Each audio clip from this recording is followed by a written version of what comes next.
नमस्कार, मी लतिका। आज मी तुम्हाला झटपट अशी खोबऱ्याची चटणी बनवून दाखवणार आहे। त्यासाठी बघा, मोठ्या आकाराची एक सुक्या खोबऱ्याची वाटी घेतली होती, तिला असं मी खिसून घेतलेले। मोठ्या आकाराची होती, जर छोट्या आकार असले तर 2 घेतल्या तर एवढ्या साहित्यासाठी चालेल।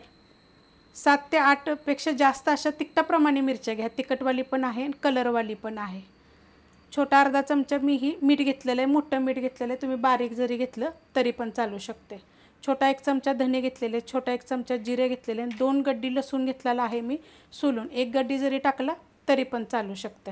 कढई मी गरम करत ठेवलेली आहे आणि ह्या सुक्या मिरच्या जी मी देठ काढून घेतलेली आहेत त्यांना काय करणार, 1-2 मिनिटं मी कडकच आहेत बघा, असा आवाज येत असेल खुळखुळ, थोडंसं गरम करून घेणार आहे, म्हणजे बारीक एकदम होतं लगेच। मस्त अशा बघा कडक झालेल्या आहेत। 1-2 मिनिटं मी असं परतून घेतलेलं आहे।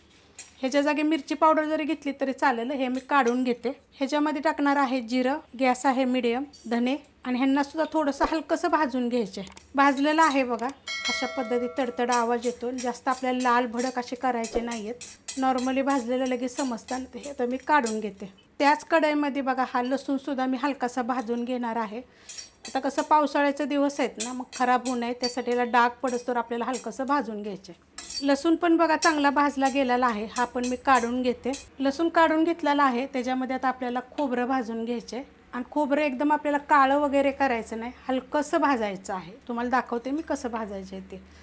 1-2 मिनिटं फक्त लागतात। गॅस बारीक करायचा, पण मोठ्या गॅसवर करायचं नाही, कारण की कढई जर चांगली गरम असेल का नाही तर मग अर्धं जळून जाईल आणि अर्धं भाजलं जाईल, त्यासाठी बारीक करायचं।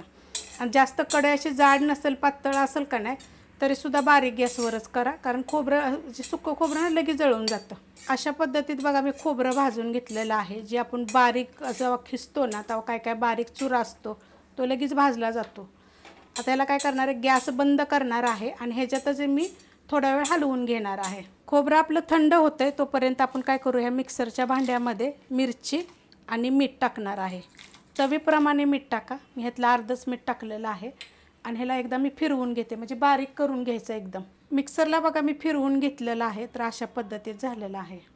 आता ह्याच्यामध्ये टाकायचे आपल्याला हे धने आणि जिरे जे आपण भाजून घेतले होते, त्यात टाकणार आहे हा लसूण आणि मी एकदा फिरवून घेणार आहे। लसूण आणि जिरेने आपण धने टाकले ना त्यानंतर बघा असं होतं, थोडंसं ओलसर होतं।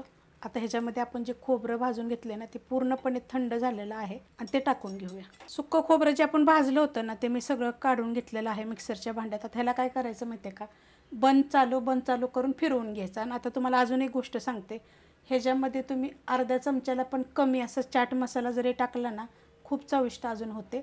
आणि जरी नाही टाकलं तरी ह्याच पद्धतीने मी जे सांगितलं जर केलं ना तर खूप छान होते।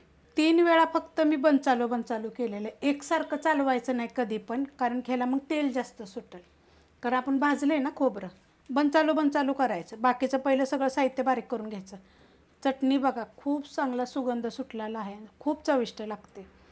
आता ही चटणी तुम्ही बाहेर बी ठेवू शकता आणि फ्रीजमध्ये बी ठेवू शकता।